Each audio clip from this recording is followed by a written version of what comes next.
I'll save my comments I'll leave them to myself.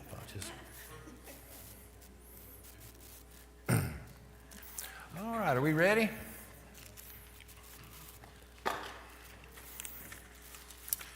Before we start, any prayer requests at this time? Is there a report on Mason? Anything? Okay. So we just continue to pray. Yes.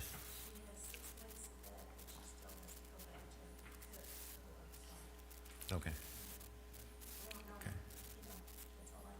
Yeah. Okay. Okay. Anybody else? All right. Let's go to the Lord in prayer. Father, we thank you for this day. We thank you for the many blessings. We thank you for life and health and strength. And as we get prayer requests, we realize how important that our health is, and that we thank you every day for good health. Father, we ask you to continue to be with Mason as he goes through chemo and weekly process, but we will just continue to keep her in prayer, and we know that you are sovereign, and you're the author and finisher of our faith. And nothing is too hard for you. So we ask for healing for her body. And we just thank you for your word, that we're able in this country to still teach your word and use your word to benefit. So bless us, forgive us where we have failed you.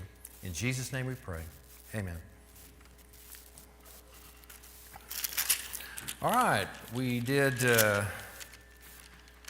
on chapter 25. We did 23 and 4. Sarah died. Sarah was 127, which would make Abraham how old? All right. Math lesson. He was 10 years older, so he would be what?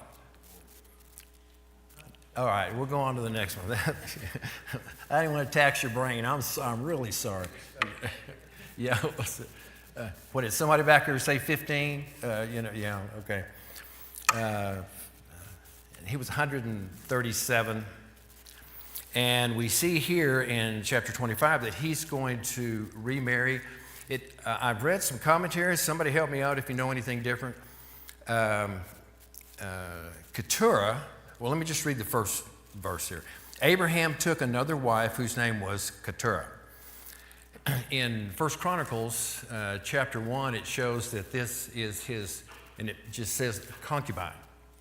So I don't know at what point a concubine is your wife. I don't understand all that. We don't use that term, but it says he took another wife. And so was that when Sarah was alive, when she passed? It doesn't give that information either. So we're just going to read it and assume that he took Keturah as a wife after Sarah died. Is that good enough? Yeah. All right. She bore him just 6 more sons. I won't go into all the details here. He had to be at least, 140, right around 140, and it was a miracle at 100. So this would really be a miracle. Big one. 6 more children at 140. At 100, it's a miracle. Yes, sir.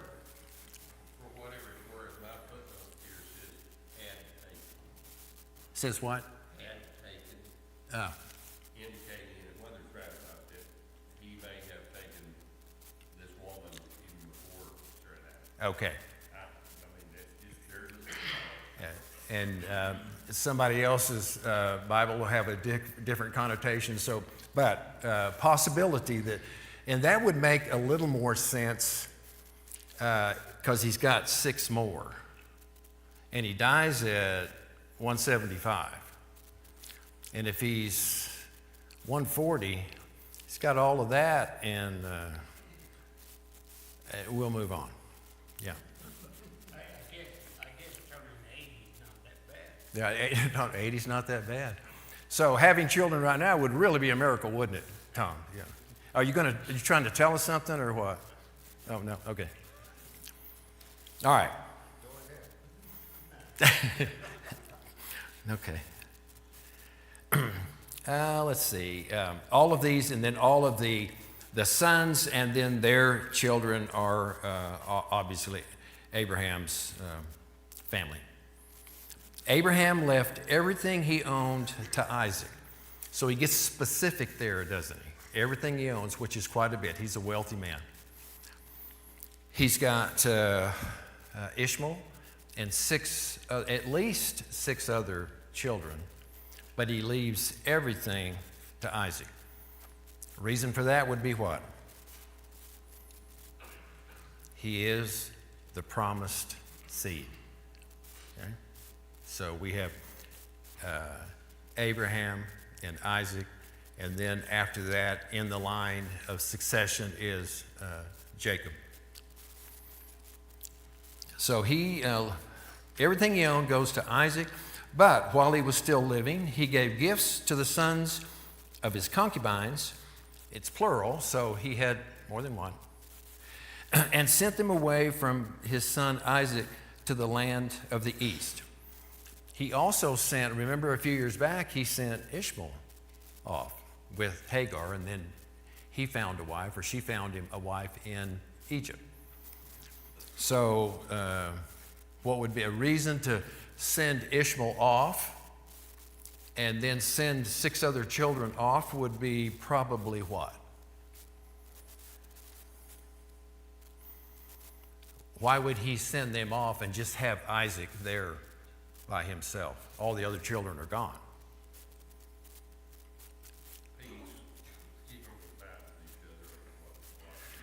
Yeah. And Abraham knew that Isaac was the promised child. And so to make sure there's no issues, he took care of the problem, didn't he? There was a few times he didn't take care of the problem. Here he did. He sent them off, and for what? But he said he compensated them. So they made sure they had enough to survive or go. So they went off and formed other nations also. That's why it talks about Abraham, the future is going to be as many as the stars in the sky. That's not just Israelites, that's other nations, because he's got Ishmael, who had 12 children. Okay? And then he's got these from his concubines that were not direct into the line of Abraham, Isaac, Jacob.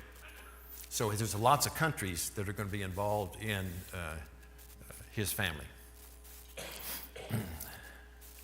Altogether, Abraham lived 175 years.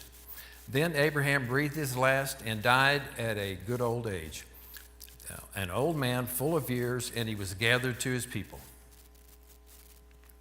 His sons Isaac and Ishmael buried him in the cave of Machpelah near Mamre in the field of Ephron, son of Zohar the Hittite, the field Abraham had bought from the Hittites. There, Abraham was buried with his wife Sarah, and after Abraham's death, God blessed his son Isaac, who then lived near Beer Lahai Roi.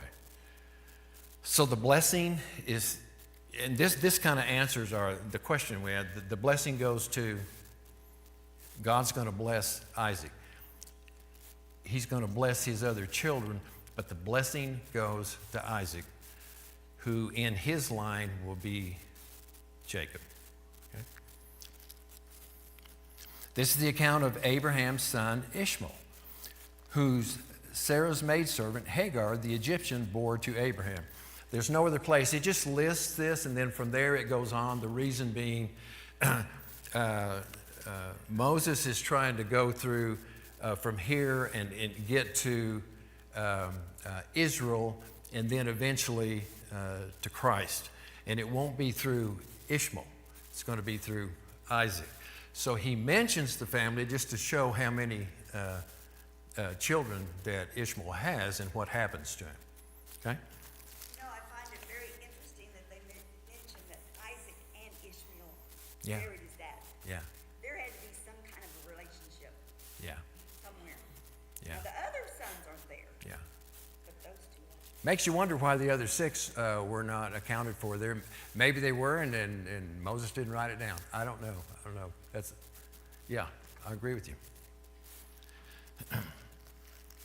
And whether it be good or not, that remains to be seen. We'll see a little bit farther down the line that Ishmael, we talked about this earlier, there are currently 14 countries that came from the Ishmaelites, and they're all in the Middle East, and they're not Christian, or they're all Muslim. So they are at odds with Israel at this point, most of them. So you've got that stretch, that they probably didn't have that great a relationship. They probably had one. How great it was, I don't know. When we get to Joseph, do you remember what happens to Joseph? Remember what, Jacob and then the 12, and then you got Joseph, coat of many colors. And what happens to him? Sold to Egypt. And who bought him? Ishmaelites. So, that's his kinfolks. Shame on them. It's the Ishmaelites, and it specifically says the Ishmaelites paid for him and took him to Egypt. They had a load of goods they were either going to buy or sell. And so they took Joseph, who gets bought by Potiphar, and that's another story down the road. Okay. Let's see. Let's go back just a little bit, just to describe. We did it in an earlier chapter, in chapter 16. Let's go to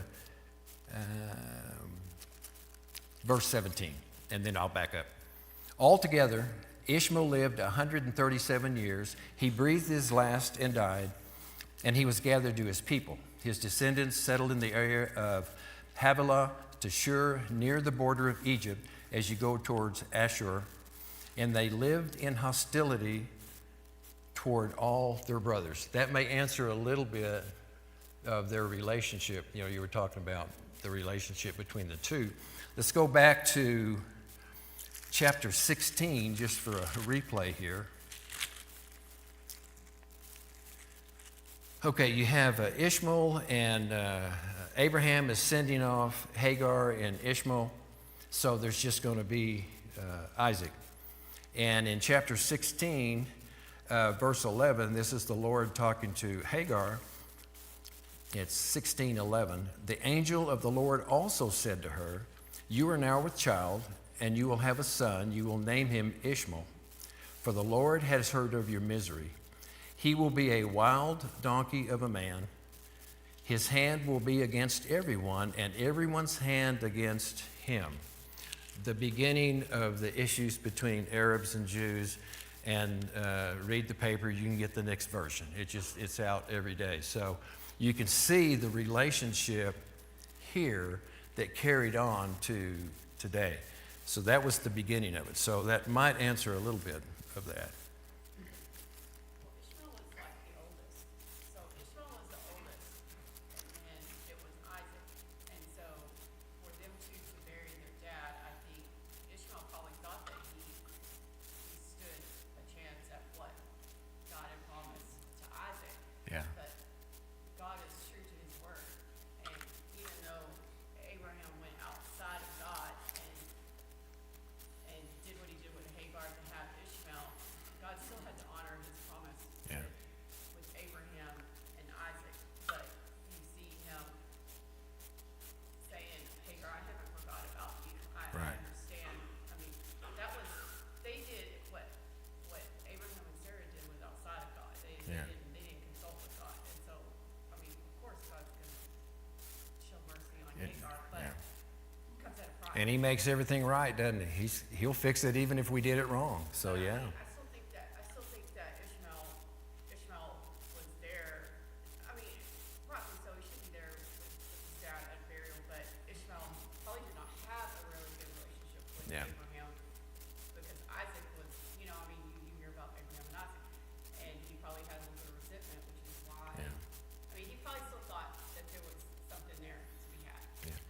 Good point. And if the other 6 that were born after Sarah, that means in a 30-some year period, there's 6 children. They're not going to be that old. And so they may not have, the 2 oldest buried his dad. All right. Okay. This is the account of Abraham's son, Isaac. Abraham became the father of Isaac, and Isaac was 40 years old when he married Rebekah, daughter of Bethuel the Aramean, from Paddan Aram, and sister of Laban the Aramean. So Isaac is 40 when he married Rebekah. Obviously, that another math question. Catch up here. Abraham would be how old? Oh, please, come on.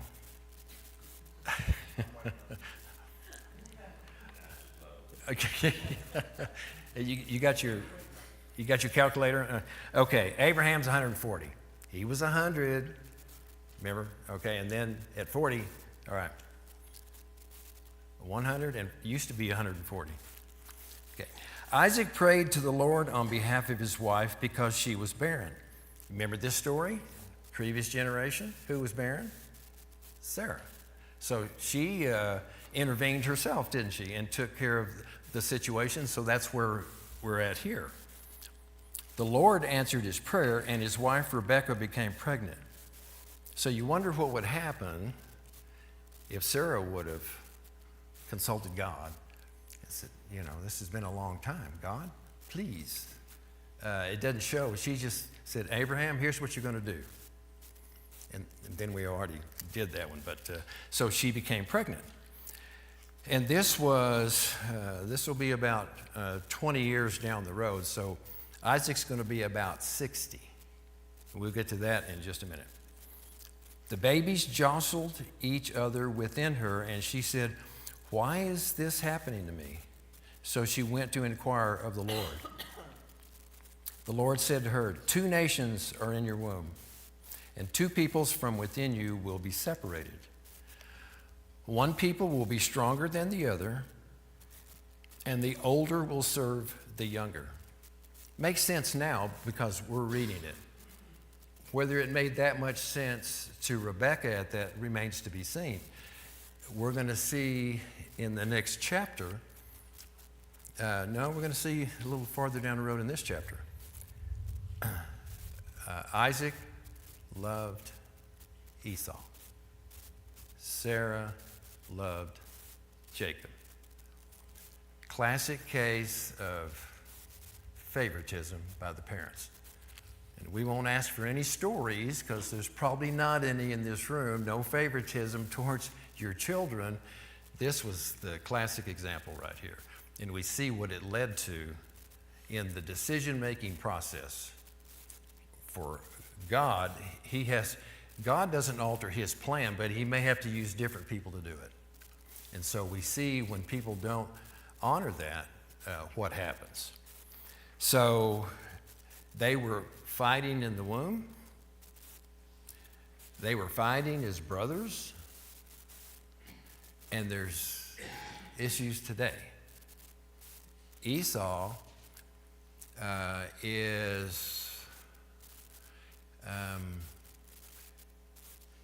these are the Edomites, which is currently most of Jordan. Jordan today,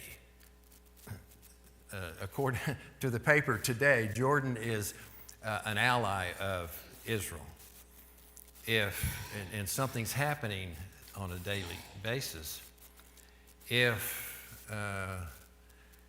Israel takes the Palestinians out of Gaza and moves them to Jordan, which they're talking about doing, they're not going to be allies very long. It's going to be another one on the other side, another battle. And that could possibly happen because that hadn't played out yet. That's another story that hadn't happened. But they are currently an ally as of today. The older will serve the younger.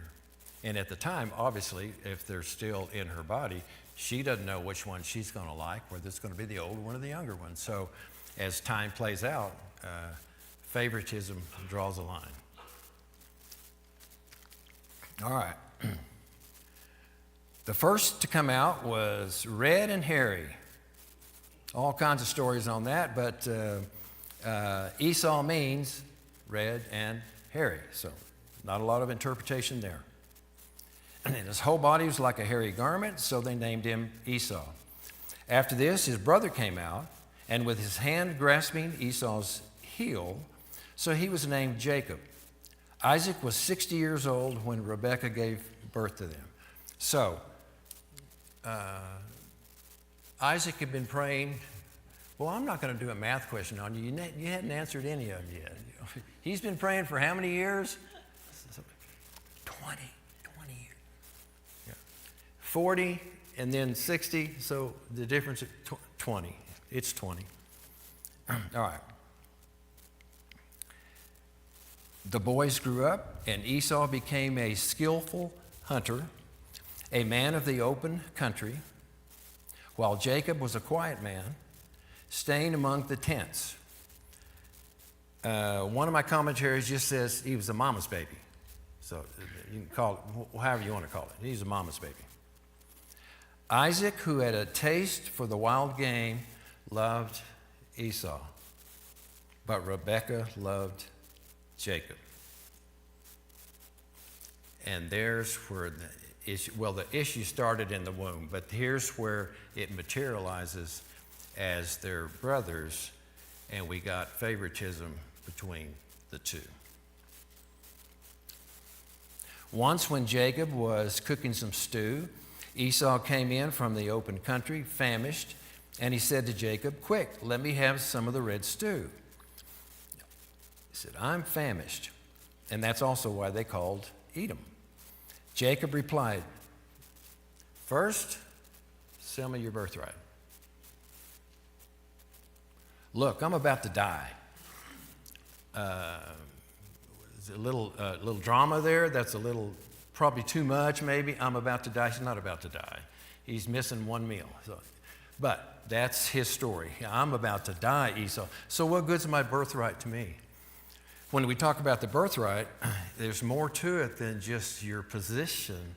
It's your spiritual authority that you're inheriting from the Father. So the oldest one, they get the double portion of the blessings or the assets and become the leader of the family and the family priest, if you will. They're the religious leader. And it was obvious from this that Esau wanted no part of that. Okay? Because he's just talking about the physical and not the spiritual. But Jacob said, "Swear to me first." So now here's the other thing. Esau's looking at it from the purely physical state. Jacob is looking at it from the spiritual state, but the wrong motive. I'm going to get the blessing. I'm going to be the head. I'll be the priest of the family. I'll get double the assets. And so he's bargaining with Esau. "Swear to me first." So he swore an oath to him, selling his birthright to Jacob. And let's see what that, in Hebrews, it gives a pretty good description of that. From the writer gives in chapter 12 of Hebrews. And let's look at, this is all part of the paragraph. Chapter 12, starting with verse 14 of Hebrews.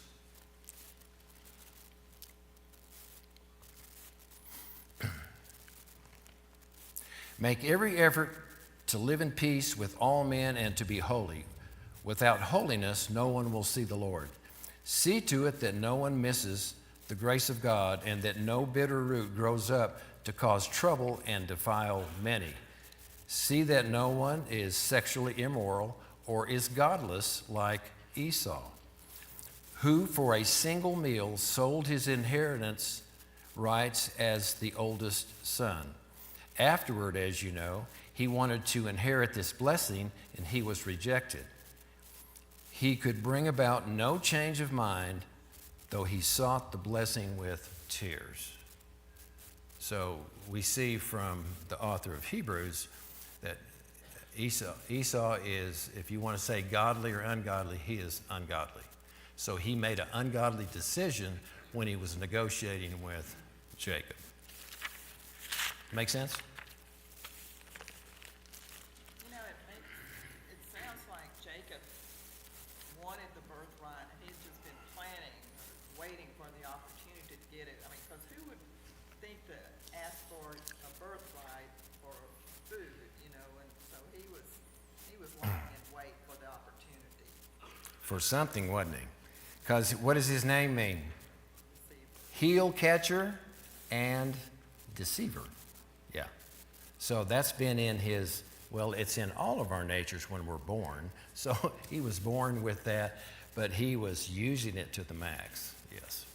And we see that in several chapters down the road where it's even worse than this. Yes, sir. Do you think there's that poetic double statement there in that verse that is read? Don't be sexually immoral or ungodly, that there again God is equating sexual immorality, sexual unfaithfulness, and spiritual unfaithfulness together. So it seems kind of strange just to throw that in there. That's a good point. I'm glad you brought that up because I hadn't really gone that direction. But you've got physical and spiritual immorality when you talk about sexual immorality and then being against God. Yeah, yeah. You remember in Minor Prophets, Hosea? It's kind of the same example that you've got. His wife is going to be physically immoral, but that represents Israel, who was spiritually immoral. And so God was playing this scene out to let them see that they are prostitutes. The nation of Israel was a prostitute, just like Hosea's wife. Good point. It seems like throughout the whole time, whenever that's brought up, this whole concept of unfaithfulness Yeah, just includes everything, yeah, physical and good spiritual. point. If you're unfaithful in everything. Yeah. Hey, you can teach next week. That's good stuff. It's good. Okay, then Jacob gave Esau some bread and some lentil stew. He ate and drank, then he got up and left. So Esau despised his birthright, gave up the double portion, position, spiritual authority, all for a bowl of soup. Okay, questions, comments? Okay, Isaac and Abimelech here. Now there was a famine in the land, and I correlate this with Abraham and Sarah when they went to Egypt, and then they also went to see Abimelech. Most commentaries disagree, so we're going to just 50-50. Is it the same Abimelech or not? Was it the one that was with Abraham? Is this a different one? There's 90 years difference in the stories, so some commentators say that it was a different Abimelech, that the name Abimelech could be like Caesar or a title. So could be the same one, maybe not. But now there was a famine in the land, and besides the earlier famine of Abraham's time, which we just discussed, and Isaac went to Abimelech, king of the Philistines, in Gerar. The Lord appeared to Isaac and said, "Do not go down to Egypt. Live in the land where I tell you to live." He said, don't go to Egypt. And who had just gone to Egypt earlier? Abraham. He said, don't go to Egypt. First of all, Abraham now has the promise. He told Abraham, it's all going to be yours. This is your land. So knowing that, then he says, don't go down to Egypt, because I've given the promise to Abraham. I'm going to refresh your memory here. And so God tells Isaac, stay in this land for a while and I will be with you and will bless you. For to you and your descendants I will give all these lands and will confirm the oath that I swore to your father Abraham. Here's what I told Abraham. You are the child of blessing. It's coming down to you. You're going to inherit what I told Abraham. Well, I already said Abraham wasn't going to live long enough to see all that, but now it's coming down to you. I will make your descendants as numerous as the stars in the sky, and will give them all these lands. And through your offspring, all nations on earth will be blessed. And why? Here's what Abraham did. And this is what he's asking. He's just not going to give Isaac just a carte blanche on the blessings. He says, because Abraham obeyed me and kept my requirements, my commands, my decrees, and my laws. And so you do this, Isaac, and it's all yours. And we see down the road, he makes a few faux pas, but he's basically doing this to honor God and honor his father. So Isaac stayed in Gerar. When the men of that place asked him about his wife, and he said, she is my sister. Man, the apple doesn't fall far from the tree, does it? Didn't we just hear this a few chapters back with Abraham? She's my sister. Because he was afraid to say, she's my wife, he thought, the men of this place might kill me on account of Rebekah because she is beautiful. When Isaac had been there a long time, Abimelech, the king of the Philistines, looked down from the window and saw Isaac caressing his wife, Rebekah. Obviously, that's got to be his wife.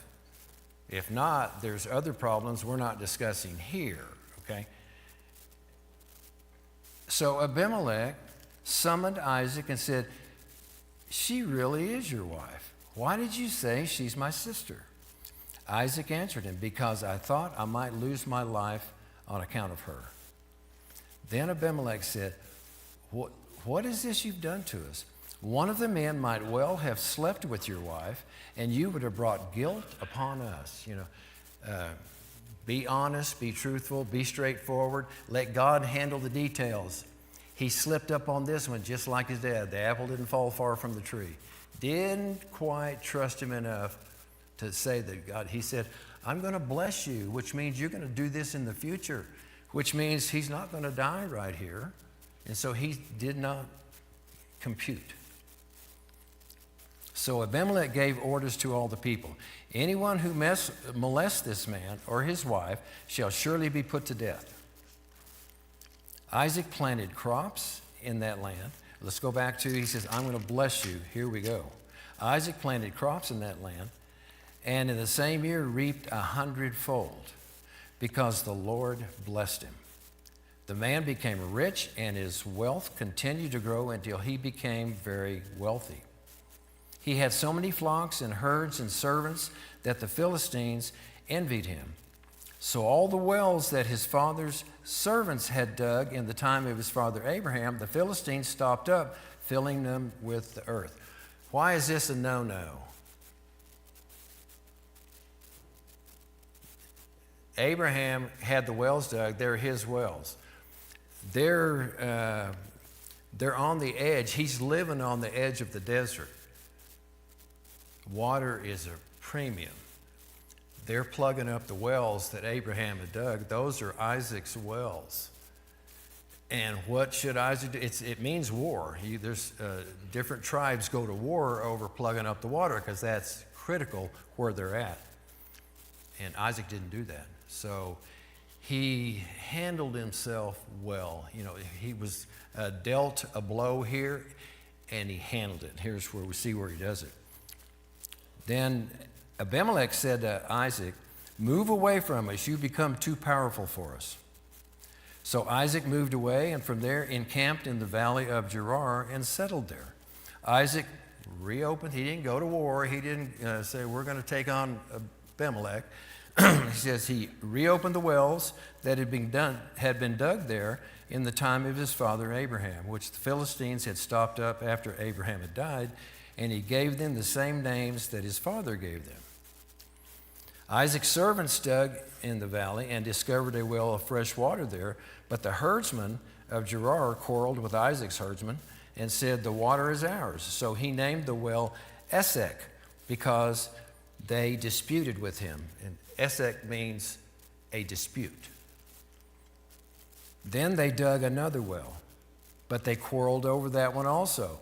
So he named it Sitnah, which means opposition. He moved on from there and dug another well. I wouldn't have this much character. I'm just telling you up front. They get my third well, I'm going to kick somebody's backside. I'm going to die trying. I'm just going to do it. So thank the Lord for Isaac. He moved on from there and dug another well, and no one quarreled over it, so he named it Rehoboth, saying, "Now the Lord has given us room, and we will flourish in the land." Rehoboth means room provided by the Lord. He waited on the Lord, better than I would have done. He waited on the Lord, situation resolved. From there he went up to Beersheba, and that night the Lord appeared to him and said, "I am the God of your father Abraham. Do not be afraid, for I am with you. I will bless you and increase the number of your descendants for the sake of" who? My servant Abraham. Isaac built an altar there and called on the name of the Lord. There he pitched his tent, and there his servants dug a well. No opposition at that point. Let's see, where are we at? Okay. Meanwhile, Abimelech had come to him in Gerar with Ahuzath, his personal advisor, and Philcol, the commander of his forces. Isaac asked them, "Why have you come to me, since you were hostile and sent me away?" And they answered, "We saw clearly that the Lord was with you." So his opposition would see that every time something happened to him, his deal got better and better and better. I said, something's up here. He's got somebody on his side that we don't have. So he's just saying, you have, the Lord was with you. So we said, there ought to be a sworn agreement between us and you. Let us make a treaty with you so that you will do us no harm, just as we did not molest you, but always treated you well and sent you away in peace. Now you are blessed by the Lord. Isaac then made a feast with them. They ate and drank. Early the next morning, the men swore an oath to each other, and Isaac sent them on their way, and they left him in peace. And that's how you resolve it. That day, Isaac's servants came and told him about the well they had dug, and they said, "We found water," and he called it Sheba. And to this day, the name of the town is called Beersheba. When Esau was, okay, this is some more of the grief that you pile on top of when you have parents that one's for one and one's for the other. Here we go. When Esau was 40 years old, he married Judith, daughter of Beri the Hittite, and also Basemeth, daughter of Elon the Hittite. That's not Elon Musk, it's Elon the Hittite. They were a source of grief to Isaac and Rebekah. Wow. Yeah. And he already knew that. And he had had an issue with Jacob. And so I guess this is how you show your parents. You just go marry somebody that you say, I'm going to show you. And then this isn't the last of them. There's another one. It's coming up in the next chapter or two. And it's Ishmael's daughter. And Esau marries Ishmael's daughter. So it gets even a little more complicated. But this is part of the grief that they have. They're bringing it on themselves by separating the children and one loving one more than the other one. There's consequences for that. All of you that have children, you know that's a no-no. They didn't have James Dobson back then, I guess. I don't know to tell you how to raise your kids and do all that stuff. They had God, and they didn't honor it. Questions? We better quit. Comments? Questions? Okay. Next week, 27. Yeah, maybe. 27, 28. Just read 2. Okay, thank you.